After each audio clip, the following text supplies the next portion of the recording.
So far this year, we've been talking about this mystic's journey, and I've been exploring a lot of what it means to be a mystic, how mystics practice. The last month was a lot about their superpowers that they have. And so now we're going to go into how they actually bring this out into the world. And so today I'm going to focus on three of my favorite mystics. Ernest Holmes, our founder, Emma Curtis Hopkins, who is his teacher, one of his teachers, and then one of my favorite mystics, Joel Goldsmith. So we're going to go through that, and we're going to be using our creative process and our metaphysical teaching symbol, which you see on the stained glass, and you see hanging on the wall in the back, and you see on lots of things around the center, all the tissue boxes and all that stuff. Yeah, I have fun. So we're going to start with an idea from Emma Curtis Hopkins. So Emma Curtis Hopkins is most known for saying this phrase right here. There is a good for me, and I ought to have it. There is a good for me, and I ought to have it. And when she uses the word ought, I had to really work with this one for a while, because to me, ought was like I should have it, but I don't have it kind of thing. You know, I ought to have it, but I don't.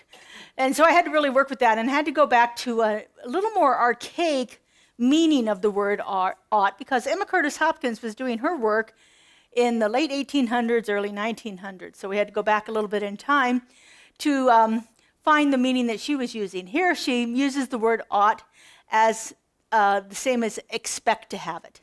There is a good for me, and I expect to have it. Now that's only part of the quote.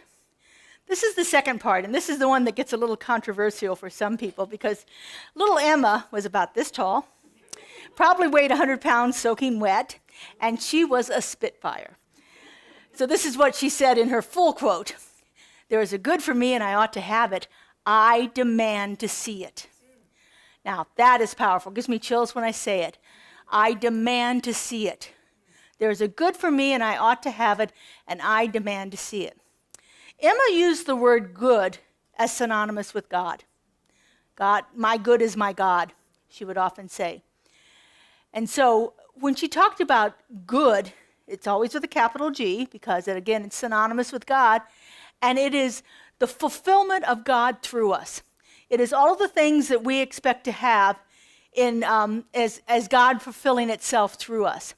Now, behind this is a premise that an understanding that God is never anything but good. And so it's important for us to really begin to understand that, because if we're experiencing something that is other than good, it is not God. And it is part of what Joel would call the mesmeric sense, or the illusion of humanhood. There's nothing real to it, but yet it seems to be part of our experience at the time. So this is what we're starting with this premise today, and now I'm going to go to this science of mind symbol. So you're familiar with our teaching symbol. This has become known as the symbol for Centers for Spiritual Living. However, it first started just as a metaphysical teaching symbol. Ernest wasn't the first to use it. He used it a lot. Other people had used it before him.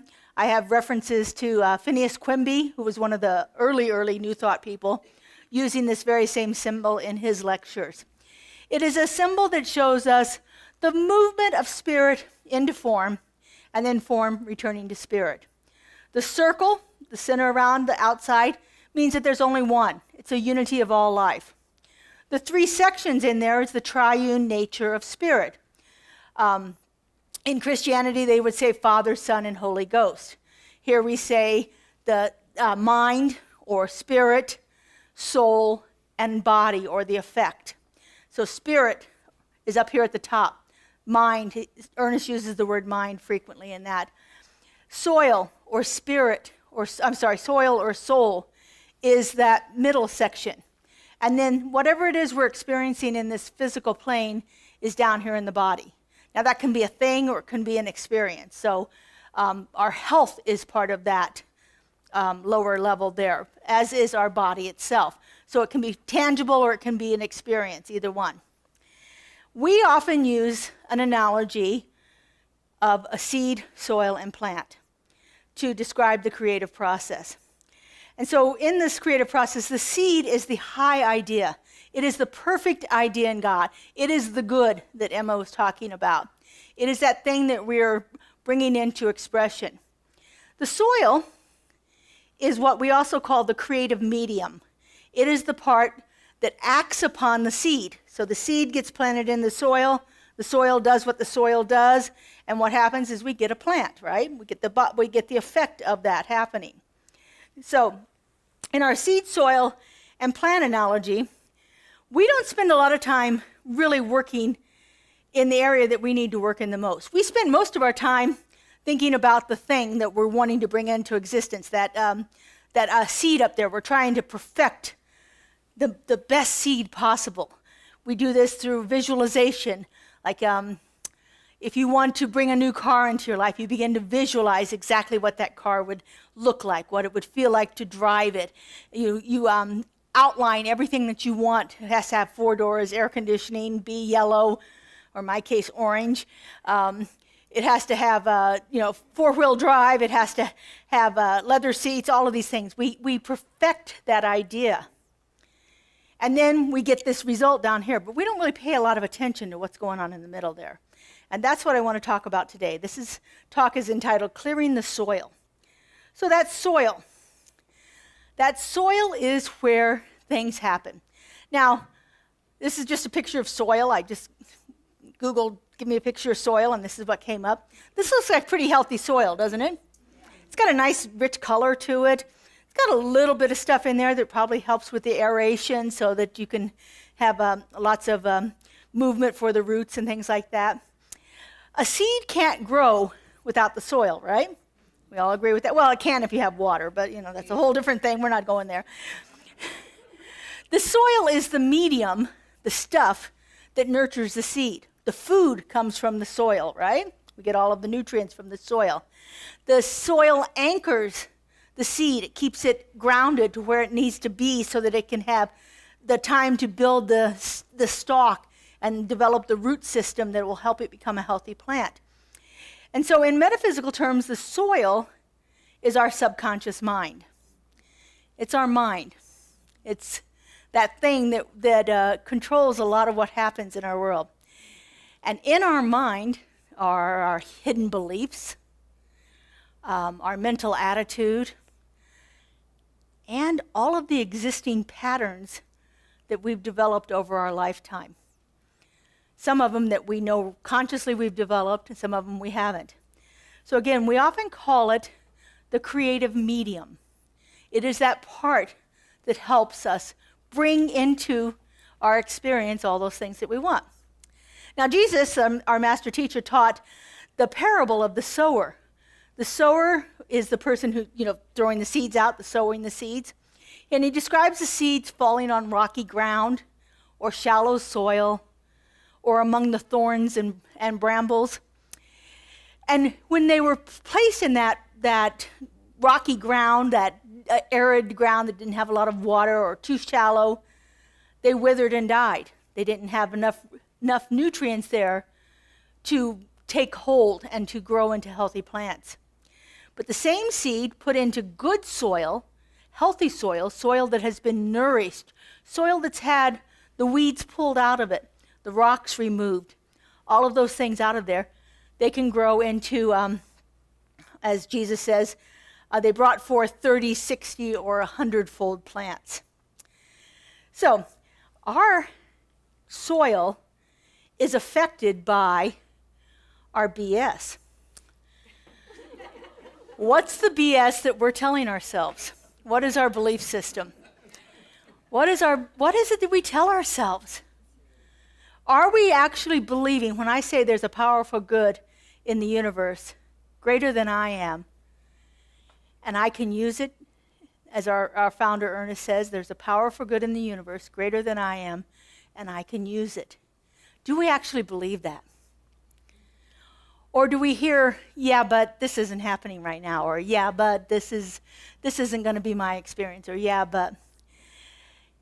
If there is only good, and we are experiencing anything that we don't feel like is good, then it's coming from what we've planted. It's coming from the ideas that we've planted and let grow in our soil. So what are those ideas that we've planted there that are limiting us? Our entire role in this world is to be the gardeners that bring forth the blossoms, that bring forth the beauty, that bring forth the multitude of fruit, the baskets and baskets full of our harvest. What are we harvesting? Are we harvesting those things that are really good and healthy or not so good? So part of our problem is our belief system often looks like this. Instead of that nice, healthy, rich soil, it's full of rocks. It's kind of dried up, doesn't have a lot of room for roots to grow in there. Sometimes it's been compacted down to where it's so hard, like we have our caliche here in the valley, that stops any kind of growth from happening. If our belief system is full of all of these obstacles, then how are we going to experience anything good? So for instance, I could be focusing on my health and I want to have vibrant health. And yet in the back of my mind, I say this: I always get sick at this time of the year. If that's what the chatter is that's going on in my subconscious mind, then how can I expect to have healthy, vibrant living? Maybe I'm working on relationships, and I say, people always leave me. People always leave me. How can I be expecting to have a long-term, fulfilling relationship with people if that's the belief system that's in the back of my mind? Or maybe I'm working on my finances, my abundance, and I say there's never enough. If these are the words, the chatter that's going on in the back of my mind, that would be great to figure that out and let that go from our system. Now, if our soil looked like this, where all those beliefs, all those little rocks were laying on top of the surface, it'd be easy to pick them up, wouldn't it? It'd be easy to clear that soil out. The problem is they don't. They don't lay on the top up there. They're hidden down inside of us. They are beliefs that we have not even begun to examine. And they are operating in our experience all of the time. I wanted to give you an example of this. And so the thing that I thought of was my health. Now, when I started here 20 years ago, I had 4 chronic conditions. I was taking 13 prescriptions a day. Most of them had to do with asthma and bronchitis. I had what the doctors called chronic bronchitis and asthma. And so when I said that thing about I always get sick at this time of the year, I actually said that. I said that for years. I would get sick in the fall. School would start. All of a sudden, I've gone from 3 months of not being around all of these little contagious critters that come into classrooms. And they would come, and they'd come with colds, and they'd come, and then I had to learn to keep hand sanitizer on my desk, and then I had to train myself to actually use it, because it just on the desk doesn't really do any good. I figured that one out after a couple of months. This was the thing that was the hardest for me. I would grade papers, and my eyes get itchy a lot. And so I'm grading papers, and I'm rubbing my eyes. And I'm grading papers, and I'm rubbing my eyes. And I'm grading papers. I had to train myself to not touch my face or my eyes as I was grading papers until I'd washed my hands. Because God bless them, those little kids have everything imaginable. And I believed that everything imaginable was possible to come into my experience. And so guess what? I experienced it. I had bronchitis every 6 to 8 weeks. I had bronchitis. I had bronchitis so often that I am now allergic to almost every antibiotic there is. Because I kept getting sick, and they'd give me antibiotics, and I just went to the doctor, and they'd give me more and more. I would watch the trees. Olive trees would start to bloom, and the olives would start to drop, and I would say to myself, man, you're going to get sick. And guess what? I'd get sick. I would watch the lawn keepers mow the grass at the school, and I'd think, oh man, I'm breathing that in. I'm going to get sick. And guess what? I got sick. I could see a rocky area that I needed to walk across, and I could think to myself, I better be careful or I might trip. Wouldn't you know it? I would trip. I had this down pat. I could manifest any kind of illness you wanted to have in your life, all the way up to cancer. All the way up to cancer. When I was in my early 20s, I remember reading about uterine cancer. And I remember saying to myself, man, I got all these symptoms. I could have that. At 54, I had uterine cancer. How much of our belief system has been coming through us for years and years and years? And this isn't just because that I was susceptible to it. I was in a world where it was possible. And everybody around me was repeating these same kind of things. And so this was the belief system I internalized. I would get sick. My parents would say, oh my goodness, she's going to get sick again. Oh my goodness.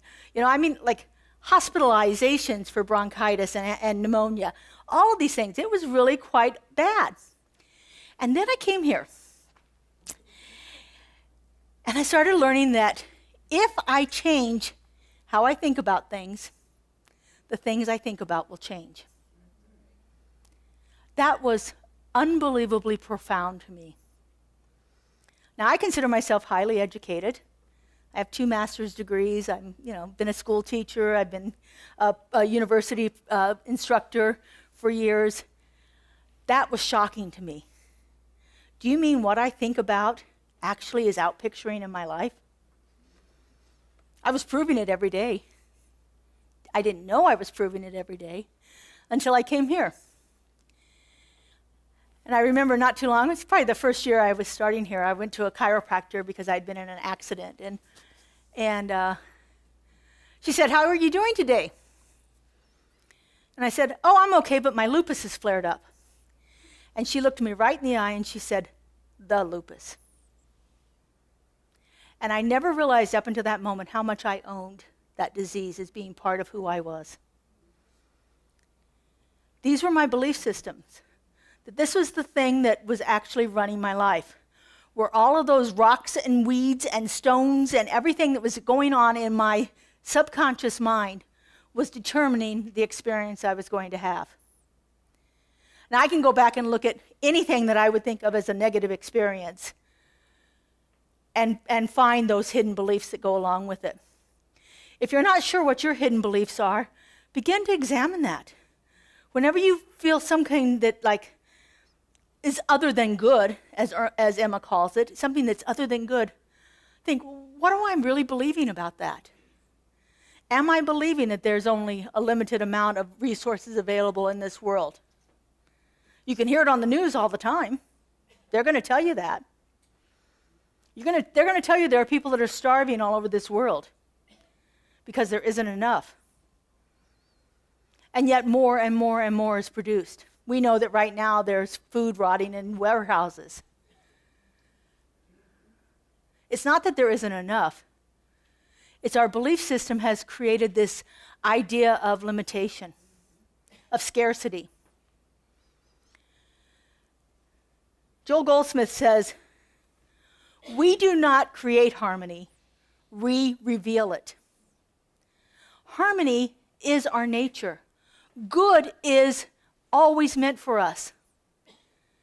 But all of these hidden beliefs that we have are actually covering up our experience of it. I could not experience good health because I had a belief system that said, this is what you're going to experience. I never realized until after I got here what a powerful manifester I was. Now, if I could just turn that around to some other things, that'd be really good. And I'm working on it. But I could manifest illness like you wouldn't believe. Our founder, Ernest, says, the law is always responding to the entirety of our belief system. So oftentimes we will say one thing out loud. It's coming out of our mouths. We know affirmations, right? We can use great affirmations here. We can actually craft them and come up with the best and most powerful words possible. And then we say them, and in the back of my mind we hear, oh, yeah, but not for you. Yeah, but Yeah, but this is too hard. Yeah, but I call those the yeah buts. They're constantly part of our belief system, that BS that we have going on in our head that is constantly negating our affirmations. if our affirmations have not become internalized within us, if we actually don't believe that, and this is a difference between intellectually understanding something and embodying it and getting it to that place where it's actually part of our experience. Until we begin to do that, then it doesn't work.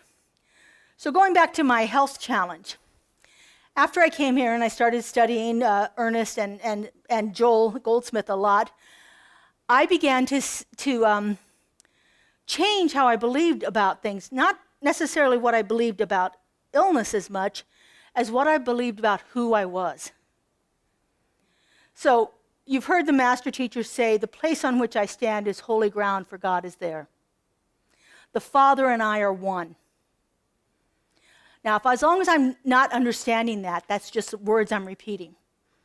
But if I spend time in meditation, in contemplation, and really begin to understand that, in meditation, I have had the experience of being one with God. And once I have the experience of it, then it doesn't even matter about the intellectual understanding anymore, because now I've embodied it. And so then I began saying things like, none of these things come nigh my dwelling place when I saw little sick kids. A kid come up to me and kids, they love to hug you. They've just sneezed all over themselves and they come up and they hug you. It's just a thing. Any of my teacher friends out there know this. This is what happens. They have, their hands are like gross. And so, they come up and they want to hug you. And you have to hug them. I mean, that's just it. You would never reject a child that way. But as I'm hugging them, I'm saying, none of these things come nigh my dwelling place. Now, I'm saying it in my head because they're not going to understand it. And not only that, people start to look at you kind of strange when you say it out loud. Because the I within me does not dwell here. As Jesus said, my world is not of this world.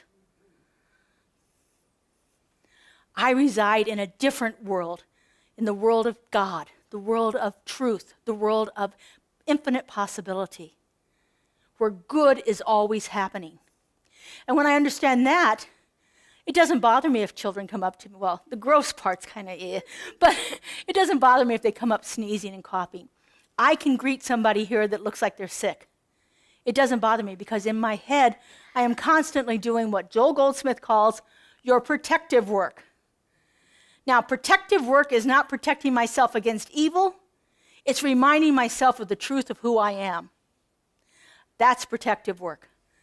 And that's what the mystics have learned to do. To keep in mind who they are. That they are the living embodiment of a divine creative source, so powerful, so good, that none of these things can come nigh their dwelling place. None of these things can touch us. And so the law is always responding to the entirety of our belief system. It's not just the conscious seed we plant on Sunday morning. It's not just what I'm telling you right now. But it's the deep beliefs that we carry with us, that we water every day, that we allow to grow in our soil. Often unconsciously, but yet we're still doing it. It's the fears that we have that feed that plant of doubt, that plant of disease, that plant of limitation that's growing in our consciousness. Our fears, our regrets, our doubts, our hidden beliefs are feeding that. That's the nutrients that we're adding to our soil when we're working in that kind of an atmosphere. Until we get clear about who we are, then those are the things that are going to be our experience. And so how do we get clear? The first thing begins with awareness. We have to look at our soil. We got to dig it up. We got to clean up those things. We got to move out all those weeds, the weeds of fear, the weeds of doubt, the weeds of limitation. We got to pull those things up by the roots. Don't leave anything in there to keep growing. We got to get rid of the rocks, all those hard things that are limiting the space that we can grow in. Clean those away. And then we have to begin to add stuff to it, the nutrients. And so beginning with, what beliefs am I carrying in this area of my life? So if you want to work on your finances, what do I really believe about money? If I want to work on relationships, What do I believe about love? If I want to work on my health, what do I think is operating in my body? Second thing we need to do is to let it go and then forgive ourselves for ever thinking it in the first place. Removing those rocks and weeds. This is a great affirmation. You can say, I bless and release every belief that no longer serves me. I forgive myself and others for teaching me limitations. We can look at our family history and think, oh, but my parents taught me this. This is a belief system that I got. That's their fault. That does us no good to blame. We need to begin to forgive it, release it, because I honestly believe every single person does the best they can in every single moment with all of the tools that they have. If they could have done better, they would have done better. Now, sometimes it feels like what they're doing may be malicious, but if they knew better, they wouldn't be that way. If they understood the truth of who they are, that I and my Father are one, that the place on which I stand is holy ground, they couldn't do it. They would have a different experience of life. The next thing that we have to do is we have to add some good stuff to the soil. Just like the farmer fertilizes. They add minerals that the soil needs. They add nutrients that it's missing. They rotate the crop to help it grow in different ways. They do all of that stuff to keep that soil good and healthy. We do that with our spiritual practices. I've mentioned it already, meditation. Meditation is where we begin to commune with Spirit, where we begin to actually have the experience of God. Contemplation, meditation, being quiet, be still and know that I am God. And I've spoken about affirmations already. Affirmations are words that begin to help us understand truth at a deeper level.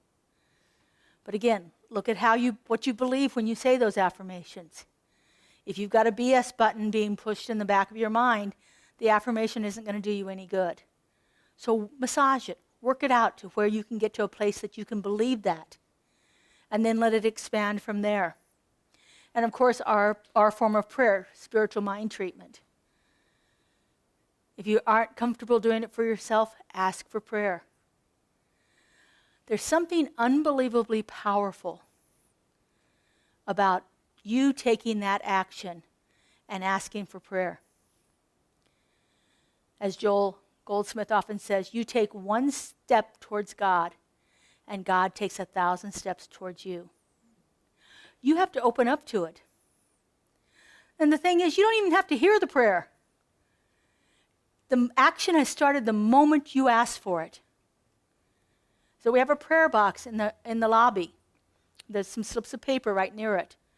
Write a prayer request. Doesn't have to be detailed even. Our practitioners will hold you in prayer throughout the week. Our website has a prayer request button. Click on it, fill out the little form. Our practitioners get a list every Monday morning of all the people that have asked for prayer with 1 or 2 words about what it is they're asking for. Because the truth is, it starts working the moment you ask. And then what we do is just secondary to that. That's just added on. That's all these good things will be added unto thee. Seek ye first the kingdom of heaven. Seek ye first the kingdom of heaven. That means you've got to ask. And then all these things will be added unto thee. Once you ask, that's the power. That starts the process happening. So ask for treatment. We are thrilled to do it. If you haven't been receiving them yet, we have 31 days of prayer for peace going on right now. It's free. You just sign up for it, and you'll be sent a link that has all of the past ones, plus the current ones that are being sent out each week. What are we on, about middle of the week, Kelly? 17th. We're on the 17th? Okay, so we've got another 14 days, 2 more weeks of prayers coming out. Sign up for it. They're beautiful prayers for all different aspects of what might be other than peace right now. And the last thing that we need to do is be consistent. Consistent cultivation. How many of you have ever gotten a plant and then left it and not given it any water? Yeah, I have a lot of those. What happens? It dries up, right? Dies. We have to take care of the plants. We have to take care of those seeds that we're planting. And again, we do that by noticing what it is we're saying to ourselves. What is the BS that's speaking in our minds right now? What is our belief system? We have to look at those things that we have believed based on something that's a fearful thing. Fear is a really powerful indicator of where our belief system is. If we're afraid to do something, begin to examine that. Begin to see what's happening. And again, look at those inherited beliefs, those things that have come to us that we just took for granted that was true. Throughout all society, there's all kinds of them. I remember the one that my father, he grew up very impoverished in rural Indiana, where there were people that had beautiful big farms, and there were people that worked the farms for them. And so his belief system, I remember him telling me this as a young adult. I had to get out of there because the people that had were always going to have, and the people that didn't have were never going to get it. That was a belief system that he had. Now, he moved out of there, so he managed to make a wonderful life for himself. But his belief system was that if he stayed in rural Indiana, that he would never have anything. That was a very powerful belief system of his. And so for him, it was breaking away from that helped it. But begin to look at what those beliefs are. You know, I had to start to look, where in my life do I think that there are people that are going to always have and people that are never going to have? And I began to see examples of it in my life where I was actually believing that internalized cultural belief that came through. And so, you know, look at that. Weed out those false ideas. Get rid of them. You know, go back to God is always good. And if it's something that's appearing to God, it is not real. If it's appearing other than God, it is not real.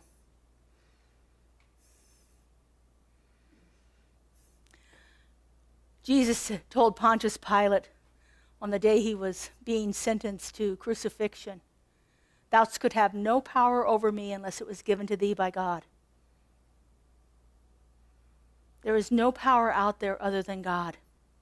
And if there's anything that appears that way, that's where we begin to look at our belief system and look at what it is that we are actually letting operate in our experience. And so when our soil is clean and clear, when we've gotten rid of the weeds and the rocks and the debris that have littered it, when we have nurtured it and fertilized it and watered it and taken care of it, cultivating those plants, our seeds are going to grow. So look at our seeds that we're planting. Am I planting more false beliefs or am I planting only good? The law of growth is automatic. The soil is always going to do what the soil does. It doesn't care what seed you plant in there. You could plant a nice, healthy tomato seed, or you can plant a rotten apple seed. And the soil is going to do the same thing that it always does. So what do you want to experience in your life? And again, don't try to force it, but allow it to be cultivated and nurtured. Our task here is all about the preparation, the cultivation, and the trust. Developing that deep faith that knows what it knows, what it knows. Developing that faith to a place where it is unshakable within us. Because I and my Father are one, and the place on which I stand is holy ground. For God is always there. Now that's an affirmation you can take with you and really begin to allow it to work in your life. Let's take this into prayer. I invite our practitioners to stand and surround us. As I said, these beloved people hold you in prayer throughout the week. They are happy to pray with you after service here. And if you want to schedule a longer session with them, you can contact the ones that are available for that by going to our website. Clicking on their names, you'll get their contact information. So I just invite you to take in that breath. Allow it to clear and release anything that doesn't serve you in this moment. For that breath is life. And life is nothing but God. Because truly God is all there is. That one power, that one presence, that one creative love intelligence that brings forth everything. That is always fulfilling itself as good and only good. I know this one as that unconditional love, that perfect peace, that wisdom and intelligence, so powerful, so clear, and so all-encompassing, that it knows all. It knows all because it is all, for nothing exists outside of this one. And so knowing there is only one, I know that I am one with it, that the power and the presence of that creative love intelligence resides right at the heart of my being. And as I know this is true for me, I know this is true for each and every one of us, for we are all that unique and perfect emanation of this powerful love. And so knowing this truth, I speak my word. I know that right here and right now within each one of us is that seed of good, waiting for the right conditions to grow and sprout and develop fully within our experience. I know that each one of us is that place where God shows up in all of its magnificence, in all of its glory, in all of its fulfillment. I know that God is waiting for that opening. And as we open ourselves up, as we say yes, as we reach out in prayer, a space becomes available for the Spirit to rush in, to fill it with all of that good, to give it a place for that seed to be nurtured and grown, to allow that seed to express itself fully in our lives as our experiences. I'm so grateful to know this. I'm so grateful to feel it. I'm so grateful to see it happening in this community and beyond. For I believe in this power. I believe in this presence. And I believe that the action and the activity of God is never anything but good. And so I release this word into the law, into that creative mind that resoundingly responds with yes. Yes, yes. I let it go and I let it be. And together we say, and so it is.